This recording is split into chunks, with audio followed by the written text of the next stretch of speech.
Quand on se fait vacciner, ça veut pas dire qu'on va échapper à coup sûr à la maladie. Ça veut plus ou moins dire qu'on a moins de chances de tomber malade. On va pas rentrer dans le débat du sujet parce que c'est pas du tout le but du jeu ce matin. En fait, ce que je voulais vous dire ce matin, c'est que la baisse des taux qui a été mise en place par la Fed, 25 basis points annoncés mercredi dernier, n'offre aucune garantie comme quoi les problèmes économiques américains sont réglés, que l'emploi va redémarrer et que les créations d'emplois vont aussi redémarrer. Elle n'offre aucune certitude comme quoi l'inflation ne va pas repartir au-delà des 3%. Elle n'offre aucune garantie que les problématiques de la dette américaine, des risques de shutdown du gouvernement et que le marché obligataire ne parte pas en vrille.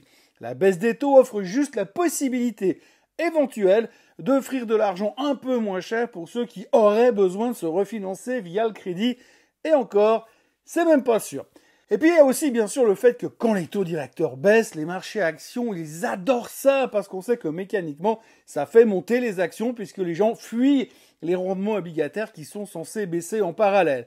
Bref, la baisse des taux, c'est bien pour les marchés actions. Ça fait d'ailleurs bientôt 2 ans que les marchés montent dans l'attente de baisse des taux à venir, comme ils disent à Wall Street. Après vous, je sais pas, mais j'ai pas l'impression que l'économie a fait un carton depuis que Powell a coupé dans le gras il y a 1 an. Mais peu importe, la semaine dernière, la Fed a baissé les taux et apparemment le vaccin de la baisse des taux guérit de tous les maux, puisque le S&P 500, le Nasdaq et le Dow Jones n'arrêtent plus de monter.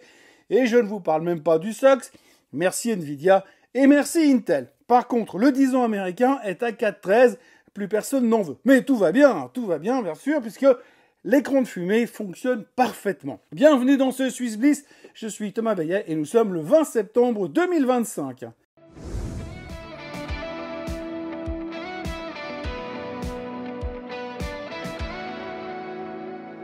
Alors avant toute chose, ce que vous allez entendre et voir dans cette vidéo n'est pas un conseil financier, c'est mon avis, mon analyse et parfois mon humeur du jour. Par contre, si vous voulez comprendre la bourse, là, vous êtes au bon endroit. Donc la Fed a baissé les taux et les marchés sont montés. On va pas revenir sur le sujet pendant 2 heures pour la pure et simple raison qu'on a parlé que de ça la semaine dernière.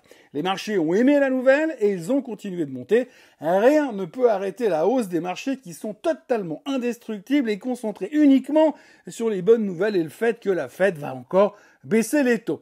Je ne vais donc pas revenir sur ce que la Fed a annoncé mercredi. Il y a 4 Morning Bull Live de la semaine dernière qui ne parlent que de ça, en plus de la totalité des médias financiers qui reviennent sur le sujet en boucle. Par contre, je voudrais juste souligner qu'il y a 2 choses que nous n'avons absolument pas prises en compte la semaine dernière. C'est le fait que la Fed devrait, au conditionnel, baisser encore les taux 2 fois cette année, mais que selon le dot plot, les annonces des baisses de taux pour 2026 se résument uniquement à une seule baisse, alors que les experts que nous sommes en attendaient plutôt 3 ou 4. Alors bien sûr, c'est un détail parce qu'à l'heure actuelle, nous avons une vision d'investissement qui dépasse rarement la fin de la semaine en cours. Mais disons que là, tout de suite, on n'a pas l'impression que l'an prochain sera aussi facile que 2025 en termes d'attente de baisse des taux. On en reparlera sûrement ces prochains temps, mais ce qu'il faut surtout retenir à l'heure actuelle, c'est que nous baignons dans un optimisme ahurissant et qui nous fait oublier tout ce qui ne va pas. Et l'autre chose que l'on a totalement mis de côté, c'est la Fed qui est en train de perdre gentiment son indépendance. Oui, parce que lors de ce FOMC meeting, il y a Steven Miran qui a siégé pour la première fois à la Fed. On notera tout de même qu'en général, la validation d'un tel poste prend entre 8 et 12 semaines et qu'avec lui, ça aura été plié en 1 semaine. Alors je ne dis pas qu'il y a des gens plus égaux que les autres aux USA, mais Miran en fait clairement partie. Mais en plus, lors de sa première intervention, il a exigé une baisse des taux de 0,5% qui a été refusée, mais qui démontre clairement que le putsch de la Fed est en cours. Avant, la Fed était plus ou moins en harmonie et prenait ses décisions de concert. Mais à l'heure actuelle, Powell a toujours le pouvoir, mais les dissensions sont nombreuses. Bowman, Waller et Miran sont dans le camp de Trump et Powell arrive au bout de son mandat. Lisa Cook est sous pression politique et ne devrait pas faire long feu et Trump ne va nommer plus que des gens qui lui obéissent au doigt et à l'œil. En fin 2026, la Fed ne sera plus indépendante et elle obéira aux ordres de son maître. Ça paraît tellement évident que ça pourrait presque faire peur. Mais le marché, lui, il s'en contrefou pour le moment. Pour le moment, bien sûr. Le FOMC meeting du 17 septembre 2025 restera donc dans les mémoires comme étant un premier pas pour la fin de l'harmonie et la fin de l'indépendance de la Fed. On verra à quel moment le marché en prendra conscience. et si même il en prendra conscience un jour. Hier, Steven Mnuchin était sur CNBC pour dire qu'il ne voyait pas que les tarifs douaniers provoquent la moindre inflation. Il a également assuré qu'il n'avait absolument pas été influencé par les recommandations de Trump lors de son premier FOMC meeting. Oui. Et moi, je suis curé de campagne et en plus, je suis vegan. En fin de semaine, on notera aussi que les volumes des échanges en actions ont littéralement explosé puisque nous étions pratiquement au double des volumes habituels. Par contre, je vous rassure, c'est pas parce que soudainement tout le monde veut investir, c'est juste à cause de l'énorme triple échéance qui a eu lieu ce vendredi. Voilà, si on veut donc résumer ce qui s'est passé la semaine dernière, il y a un moyen hyper simple de le faire. Étape 1, on a attendu l'annonce officielle de la Fed en se disant peut-être que l'on va vendre la nouvelle puisque tout le monde était au courant que la Fed allait baisser les taux de 0,25%. Étape 2, la Fed baisse les taux de 0,25%, elle annonce qu'elle n'a aucune visibilité et qu'elle bosse à tâtons et qu'en 2026, elle ne baissera les taux qu'une seule fois. Étape 3, le marché entend la Fed baisse les taux de 0,25%, n'entend absolument pas le reste et recommence à monter parce qu'on vient de se rendre compte que quand la Fed baisse les taux, c'est hyper bullish pour le marché des actions et qu'on a été pris totalement au dépourvu parce qu'on ne s'y attendait vraiment pas du tout à la baisse des taux. Bref, pour faire simple, la semaine dernière, la Fed a baissé les taux. Pour le reste, on peut creuser pendant des heures. Il y a eu plein de news, plein d'infos de tous les côtés. Fitch a upgradé la dette de l'Italie, comme quoi le danger Meloni a fait un meilleur job que les tocards modérés mis en place par Macron, qui n'ont fait que creuser la tombe de la France encore un peu plus profonde. Morningstar a d'ailleurs également downgradé la dette de la France, mais tout le monde s'en contrefout. Autrement, il y a aussi Trump qui a décidé de s'attaquer au programme H1B, ces fameux visas qui permettent aux géants de la tech de recruter des ingénieurs venus d'Inde ou de Chine. Désormais, chaque entreprise devrait payer 100 000 $ par an et par visa, une bombe monstrueuse pour un secteur qui carbure aux talents étrangers. Officiellement, l'idée de Trump, c'est de forcer les boîtes à former des diplômés américains, mais dans la Silicon Valley, on hurle au freinage de l'innovation.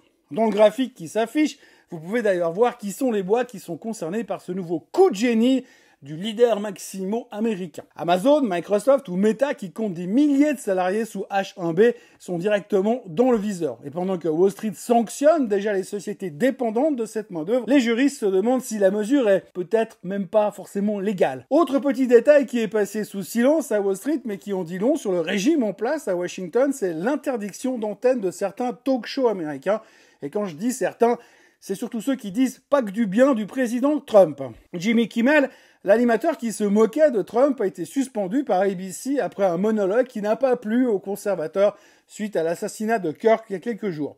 Trump, évidemment, s'est frotté les mains. Il n'a pas de talent, qu'il a dit, tout en menaçant les chaînes récalcitrantes de leur retirer leur licence. Et comme par hasard, la FCC, dirigée par un fidèle de Trump, est arrivé en renfort pour mettre encore plus la pression. Alors c'est quoi la FCC? C'est la Commission fédérale des communications aux États-Unis. C'est une agence indépendante du gouvernement américain, créée en 1934, qui régule tout ce qui touche aux communications indépendantes, bien sûr, mais gérée par un mec mis en place par Trump. Il gère radio, télévision, satellite, câble, téléphonie, fixe et mobile, et bien sûr aujourd'hui, Internet à haut débit. Résultat, les animateurs de Late Show, eh bien, Colbert, Fallon, Stewart montent au créneau, dénoncent la censure et rappellent que si on commence à virer les comiques pour leurs blagues, il ne restera plus grand-chose à la télé, mis à part Fox News. Et c'est pas une première. Certains journalistes comme Terry Moran ont déjà sauté pour avoir osé critiquer Trump et maintenant, entre menaces politiques, pression économique et peur des annonceurs, les médias américains découvrent la joie d'une autocensure made in Donald Trump. En résumé,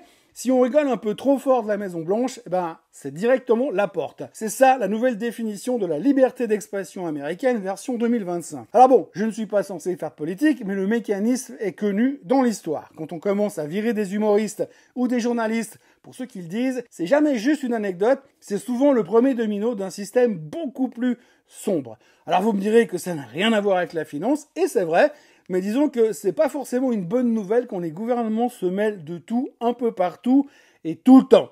Trump l'a prouvé, il veut enlever l'indépendance de la Fed, museler les médias qui sont pas d'accord avec lui, taxer les entreprises qui engagent des étrangers, et la liste est encore longue. On peut donc se demander tout simplement où est-ce que tout ça va se terminer. Alors je vais m'arrêter ici et ne pas vous faire la liste des parallèles historiques, histoire de ne pas se flinguer le week-end.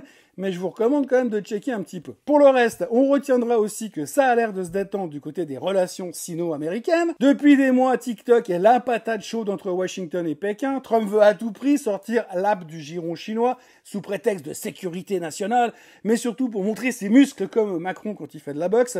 Et cette semaine, on a assisté à un 4e cycle de négociations, cette fois en Espagne. Résultat, un accord cadre a été trouvé pour placer TikTok sous contrôle américain.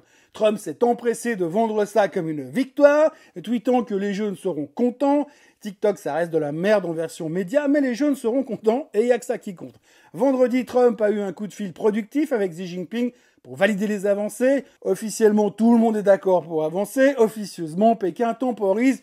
Pas question de céder TikTok, son contrepartie solide. Washington crie victoire, Pékin fait mine d'être détendu et TikTok reste suspendu entre deux mondes. Pour les marchés, ce feuilleton, c'est surtout un signe. La guerre commerciale n'est pas finie, mais les deux géants savent faire quand il faut faire semblant de s'entendre. Pendant ce temps, la Silicon Valley a sorti un coup de tonnerre. Nvidia va investir 5 milliards de dollars dans Intel, comme le gouvernement américain. Oui, vous avez bien entendu, l'ancienne gloire des semi-conducteurs s'allie au roi de l'IA et la nouvelle gloire des semi-conducteurs. Ensemble, ils vont développer des nouveaux data centers, encore et encore, et des puces destinées aux PC et à l'intelligence artificielle. L'accord arrive pile un mois après que Trump ait promis près de 9 milliards de soutien public à Intel. Bref, l'État met à la main au portefeuille et Nvidia met son cash à disposition pour réanimer le vieux champion américain. On se croirait dans Rocky VII. Résultat en bourse, plus 23% pour Intel. Jeudi, le titre qui a écrasé tout le S&P 500. Wedbush parle d'un game changer, une alliance qui redonne un futur crédible à Intel. Et pour Nvidia, c'est simple, encore plus de puissance, encore plus de domination sur l'écosystème de l'intelligence artificielle. Bref, on vient d'assister à la naissance d'un duo qui pourrait redéfinir la bataille mondiale des semi-conducteurs. Du coup, le SOX est au plus haut de tous les temps, encore. Et rappelez-vous, quand le SOX indique la hausse, le reste suit. En résumé, la semaine a été dominée par la Fed qui a enfin enclenché sa première baisse des taux de 2025, un geste qualifié de gestion des risques par Powell. Résultat, Wall Street a répondu en fanfare, enchaînant les records sur le Nasdaq et sur le S&P 500.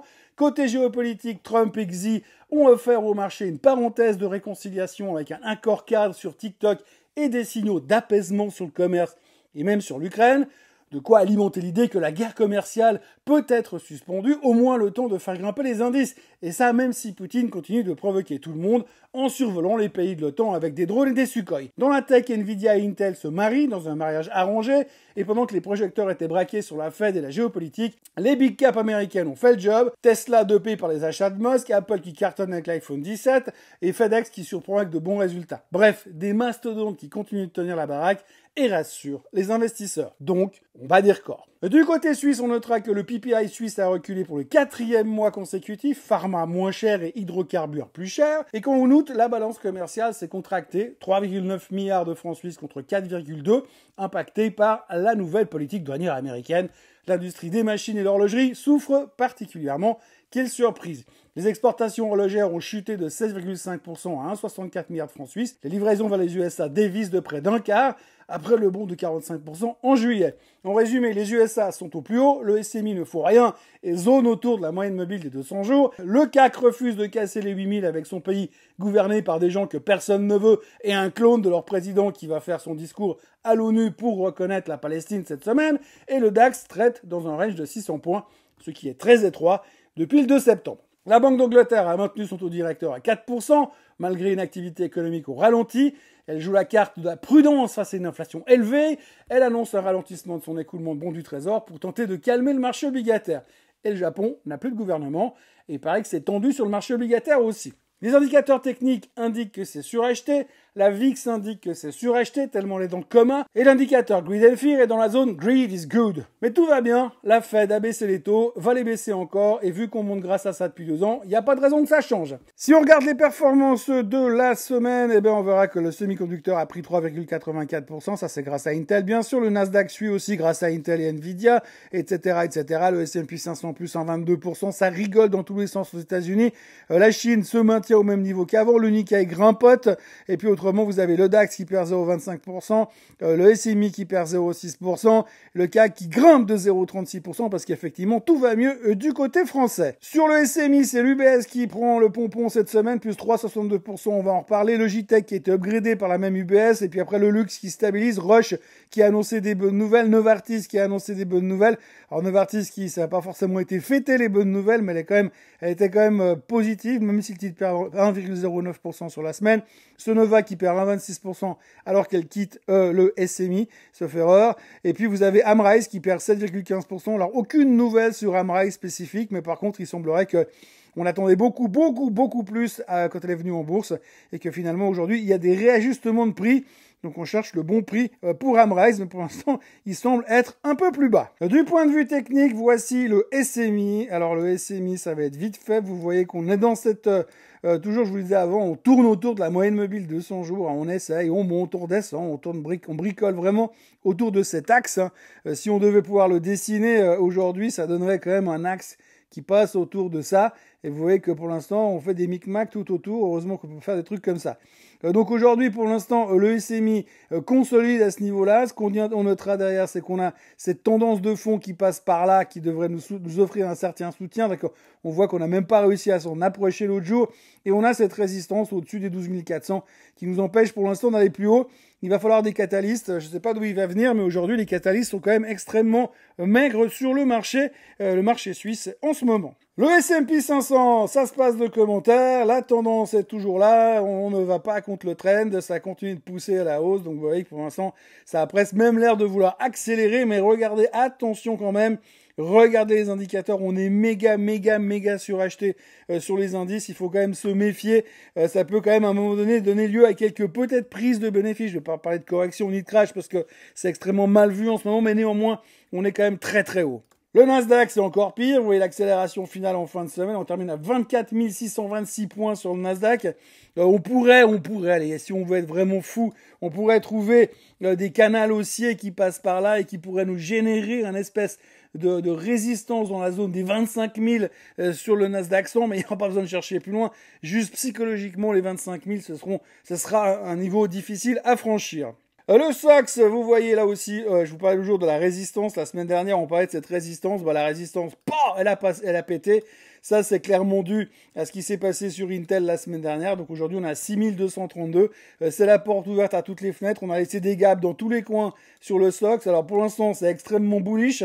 C'est un signal d'indicateur avancé pour le reste des marchés. Tant que le SOX va bien, tout le reste devrait aller bien. Mais ça devient quand même vachement suracheté à des niveaux qui parfois font un tout petit peu peur. Mais pour l'instant, eh bien, c'était la résistance qu'on attendait. On peut s'attendre à un mouvement qui pourrait représenter une amplitude similaire à celle qu'on a vécue ici. Donc, grosso modo, 500 points de hausse supplémentaire depuis la cassure. Donc, avant les 6500, on a l'impression que ce sera difficile d'arrêter le semi-conducteur index. Pour la bonne bouche, regardez quand même ce qui s'est passé sur Intel. C'est le carrousel, comme le montre le logo que vous avez en haut de ce graphique. Pour l'instant, eh bien, vous voyez quand même, c'est un truc qui valait 19 balles, qui s'est traité la semaine dernière à 32 au plus haut. Alors ça, c'est la prise de capitaux de Nvidia. Vous voyez cette cassure violente à la hausse.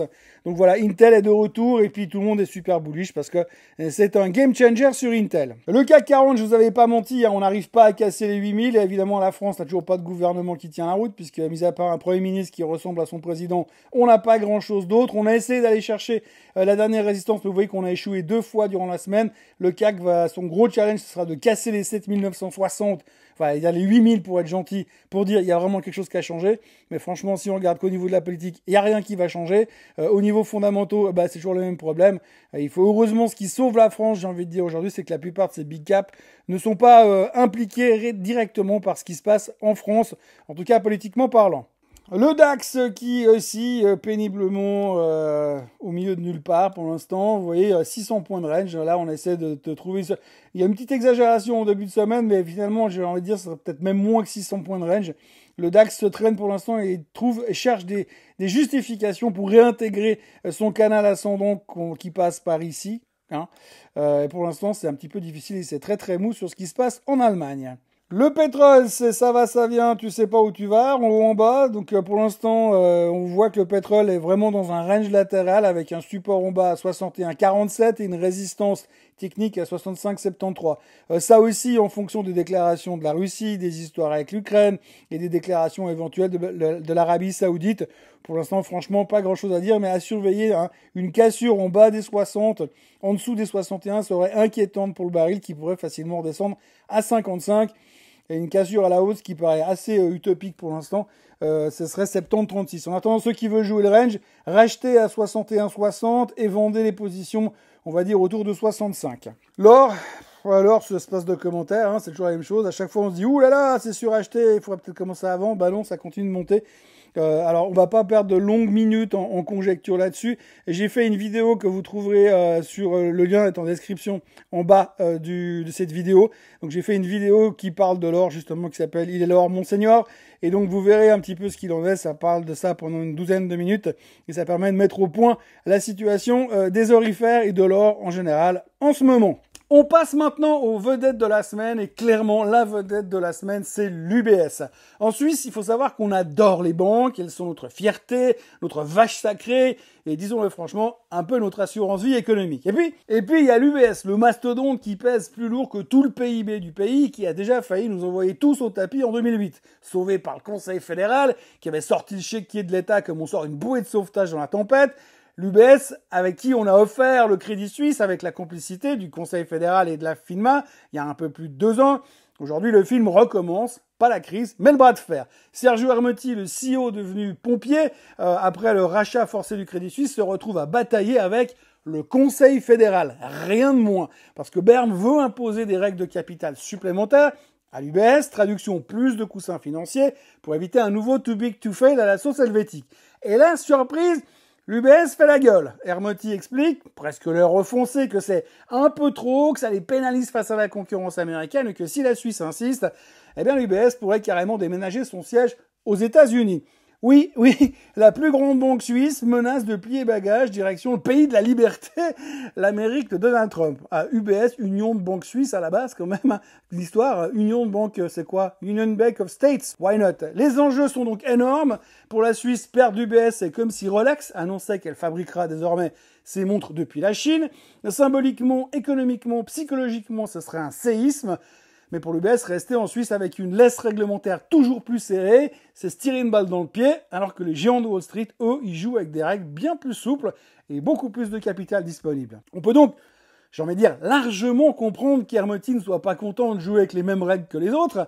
C'est comme si on vous demandait de boxer pour le titre de champion du monde des poids lourds, mais avec une main attachée dans le dos, ou comme si on demandait à Lewis Hamilton de devenir champion du monde avec une Ferrari. Le problème, c'est que cette partie de poker mental est jouée sur fond de mémoire collective.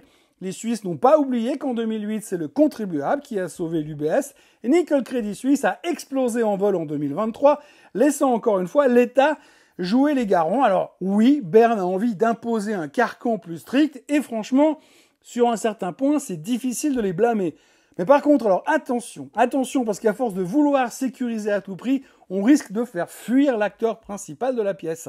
Et c'est pas comme si Genève ou Zurich avaient 10 autres UBS dans leur manche pour remplacer cette méga banque. C'est la seule qui nous reste en Suisse. C'est le bras de fer où tout le monde joue à je te tiens, tu me tiens par le compte en banque et les revenus fiscaux. UBS ne peut pas vraiment se passer de l'écosystème suisse. Sa marque repose sur ça, bien sûr.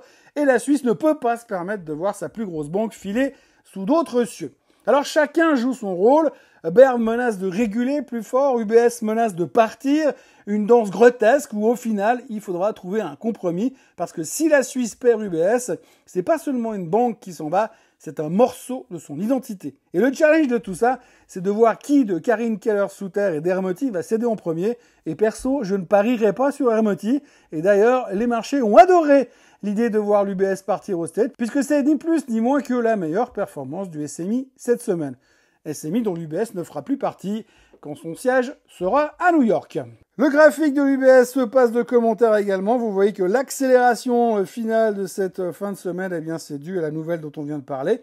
Donc vous voyez quand même que, bon, d'abord, le titre a quasiment depuis avril 2025, on a juste pris 13 balles, ça valait 20, ça vaut 33,53.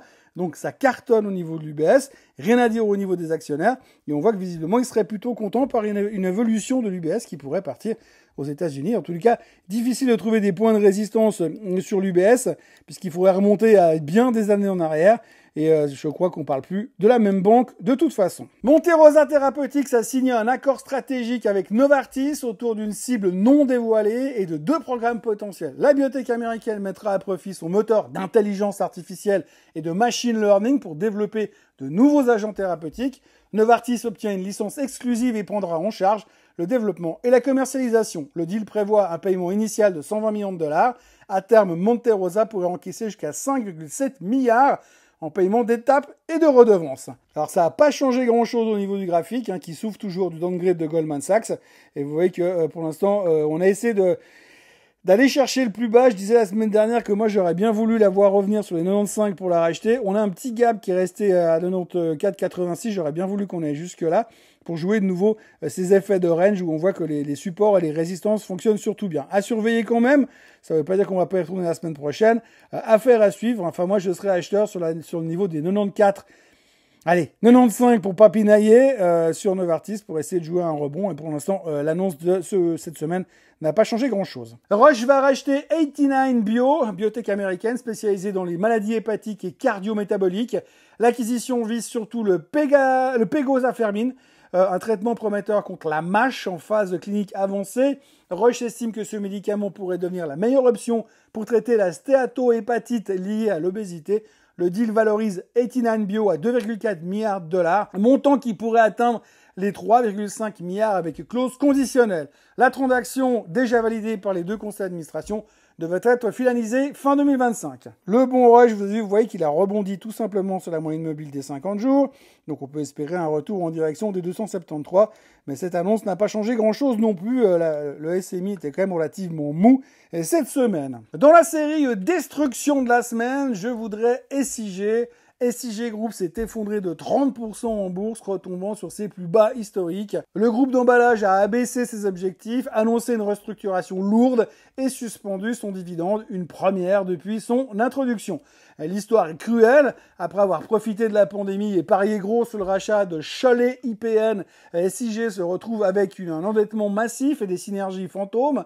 Les volumes reculent, les coûts explosent, les matières premières, l'énergie, la logistique et les marges fondent comme neige au soleil. Le paradoxe est assez saisissant, le chiffre d'affaires et les bénéfices ont doublé depuis 2019, mais la croissance organique est famélique et la rentabilité sous pression. Ça inquiète les investisseurs qui sanctionnent un modèle devenu beaucoup trop fragile. Au moment où les grands indices enchaînent les records dopés par la Fed et les espoirs de baisse des taux, SIG traverse une tempête qui pourrait durer. Pour les actionnaires, l'emballage est clair, la visibilité est au plus bas et le chemin du redressement paraît clairement incertain. Et comme d'habitude, tous les vautours s'acharnent puisque l'ensemble des analystes, ou presque, se sont empressés de venir downgrader le titre cette semaine après l'annonce, bien sûr. Et sur la semaine, le bilan est lourd et le graphique se passe de commentaires. Et puis alors dans le en vrac de la semaine, Burkhardt sort le carnet de chèques et rachète l'américain ACT, fabricant de compresseurs, montant gardé secret mais objectif clair, muscler les services aux États-Unis. Curatis reste dans le rouge mais réduit la casse et vise enfin l'équilibre en 2026, pas glamour mais ça avance. Perrault Duval, petite pirouette, la vente des actions détenues par des insiders et un actionnaire est finalement annulée. ABB claque 110 millions pour booster ses capacités aux USA et à Porto Rico, 3 États, une île et l'automation Made in Zurich en export massif. Swisscom respire, la Comco abandonne son enquête pour abus de position dominante, sans blague. Le tribunal fédéral aurait déjà cassé la condamnation, la suite n'avait plus de sens. Si vous voulez encore un exemple de ceux qui sont plus égaux que les autres, vous en avez un. Basilea empoche 25 millions de la part de la Barda américaine pour développer ses antifongiques, les champignons n'ont qu'à bien se tenir. Neuron réduit sa perte de façon spectaculaire, une perte de 72 000 € contre 8,8 millions un an plus tôt, merci le deal sur son traitement expérimental anti-schizophrénie. Pirare Mobility change de CFO, Petra Preining rend le volant ou le guidon et s'occupera aussi de KTM. La BCGE, la Banque cantonale de Genève, confirme ses perspectives mais annonce déjà un résultat en recul avec la baisse des taux et le ralentissement économique. Bossard montre ses prix pour compenser les droits de douane américains, Washington envoie la fracture, c'est le client qui paye. DKSH relativise les tarifs de Trump, pas vraiment importants pour nous. Dixit les relations de presse, traduction, on passe entre les gouttes. Interroll, entrepôt et tri, optimisme affiché, reprise en vue, mais les grosses commandes se font attendre. Et Tecan vise toujours 5 à 9% de croissance organique, rentabilité en hausse, et chiffre l'impact des droits de douane, solide et carré. Ascom perd son CEO après 4 ans, l'intérim sera assuré par Michael Reiterman, déjà au board. Avolta inaugure un nouvel espace duty-free à l'aéroport d'Abidjan. Les voyageurs ivoiriens pourront dépenser en toute sérénité. Ritter détaille son augmentation de capital nécessaire pour avaler l'unité Barmag d'Orlikon. Groupe Bader, actionnaire majoritaire de Swallen-Mayer, veut tout racheter via une OPA. Le titre plonge de 20%, mais le conseil recommande d'accepter. Idorsia, Swissmedic approuve le Jeraygo, nouveau traitement oral contre l'hypertension résistante. Une victoire bienvenue. SMG fait ses débuts en bourse. Émission à 46 francs, plus haut à 50, clôture à 49. Premier pas réussi. Et puis Kuehne+Nagel sort du SLI lundi. Morgan Stanley rétrograde de overweight à equal weight et baisse l'objectif à 12. D'autres analystes suivent mais restent à l'achat. Voilà, la semaine prochaine, on reprend un rythme normal. Il n'y a pas de Fed. Les membres de la Fed et de gauche et de droite, au quiche et de viche, vont pouvoir reparler. Et il va y avoir du monde qui va parler dans tous les sens. Tout ça pour dire qu'ils ne savent rien et qu'ils sont data dépendants. Trump va continuer à faire ce qu'il veut. La BNS va faire parler d'elle pour dire qu'elle ne veut pas de taux négatif, mais que c'est même pas sûr. La BCE va se réunir pour ne rien décider. Les USA vont publier leur PIB et la dette continue de monter. Sans parler qu'on va reparler du shutdown du gouvernement américain, puisque ça commence à en reparler dans les chaumières. Il y aura aussi le PCE, le mythique chiffre de l'inflation adoré de la Fed. Le PCE, un Personal Consumption Expenditure Price Index, est publié par le Bureau of Economic Analysis, le BEA, qui dépend du département du commerce aux States. Donc comme le BLS, ils ne devraient pas être meilleurs, mais s'ils veulent garder leur job, ils devraient être plus ou moins en ligne pour justifier les décisions de la Fed. Ah oui, parce qu'au cas où je vous ai pas parlé, mais vous n'aviez pas compris, la Fed, elle a baissé les taux cette semaine. C'est cool, hein? Super! N'oubliez pas de vous abonner à la chaîne Swissquote en français, de liker, de partager et de commenter. Et nous, on se retrouve lundi pour un nouveau Morning Bull Live. Soyez forts et excellent week-end. Bye bye!